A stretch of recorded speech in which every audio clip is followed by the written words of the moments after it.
Hello friends, in the past lecture we have discussed about the factors that are affecting the permeability. In the present lecture we will discuss about we will see how we will find out the permeability of a particular soil in the laboratory.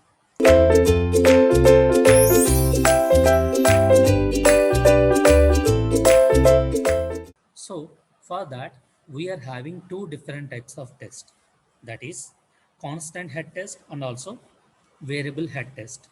So let us first start with the constant head test or determination of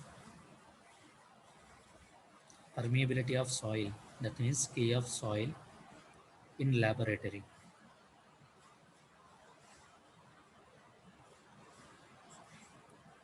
So as we have already discussed, we are having the constant head test and variable head test. So let us start with the constant head test.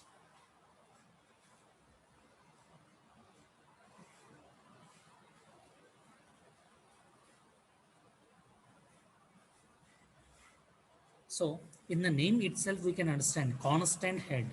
That means we are not changing the head of the soils.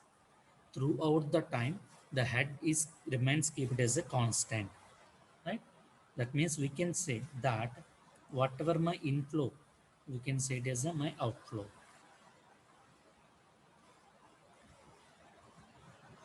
Suppose let us say that in the laboratory I am taking in let us say if I'm taking particular length of the soil, let us say the length of the soil is L, and what I will do is that I will arrange some mechanisms here. Let us say I am arranging some mechanism above the soil. Let us say here um, let us say this is the level maintained constant,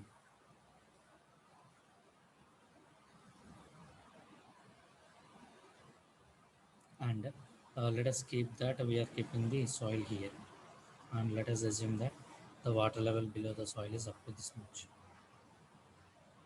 Right now, that means if there is excess flow, those can be dropped off. So at the top of the soil, what will be the head? The head is presented up to this point. At the bottom of the soil, the head is presented up to this much. So what will be the loss in the head? So as we have already discussed, the loss in the head is nothing but a difference between the water levels. So what is the difference between the water levels? Let us say that I am representing with the head loss HF.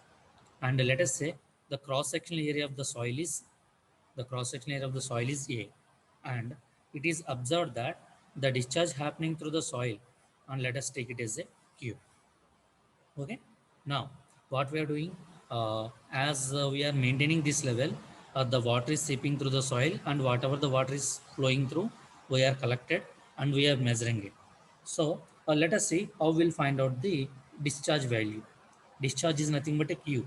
How can you find out the Q value? This is nothing but a volume of water collected per unit time. That means, suppose if I am taking 10 seconds, in the 10 seconds, I will measure how much water is flowed through the soils. So here I will say that my volume of water collected,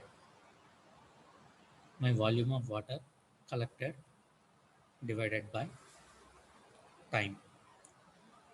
So if you see here, as the water is flowing through the soil here, the water level will decreases. But as we are talking about, it is a constant head test.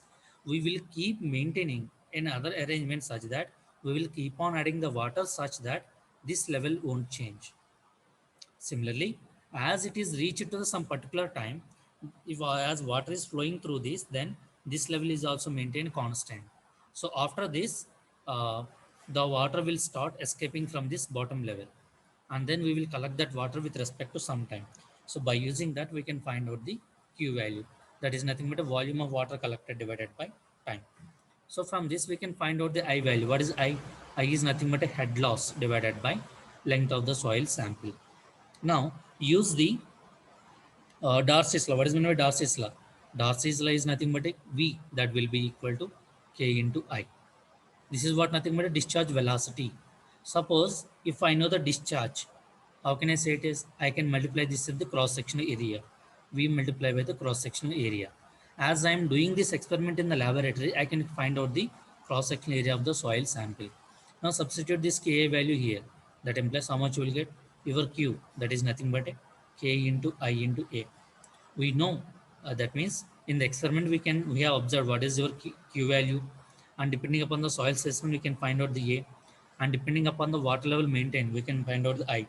That implies what about your permeability of the soil, that is nothing but a Q divided by I into A. Okay, so this is what nothing but a constant head test. In general, this test is applicable for the coarse grained soils. That means as those are the permeable soils, we can easily maintain the water levels such that we can maintain the constant head. So that's why we will apply this constant head to test to the coarse grained soils.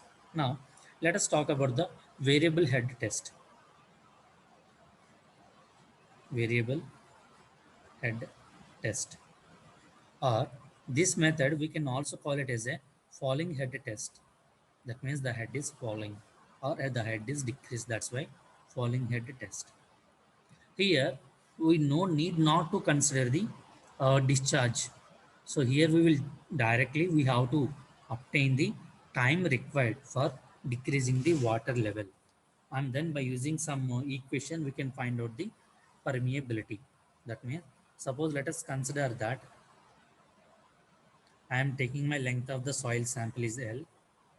Let us say that whatever the soil sample I am taking, my length of the soil is L, and my cross-sectional area of the soil is capital A. So usually we will use this cylindrical type soil. That means suppose if I am having D is the diameter of the soil. From this, what will be your cross-sectional area of the soil? We can say it is a pi by 4 into capital D square. Okay, and what I'll do, as I'm keeping it in some experiment, I will arrange some water levels in the top of the soil and also at the bottom of the soil. And what I'll do is that I will place or I will arrange some water in the tube. And let us say the tube, it is having the diameter small d. And here I'll say D is the dia of tube. Now, what I'll do, I will start allow flow through the soil with respect to this tube. As the soil is flowing through the soil, the head through the soil will be decreases. Okay, and let us say the soil is collected up to this level. The water is collected up to this level. And let us say with respect to the bottom level, let us say at some particular time T1, at some particular time, or let us say T1, let us say that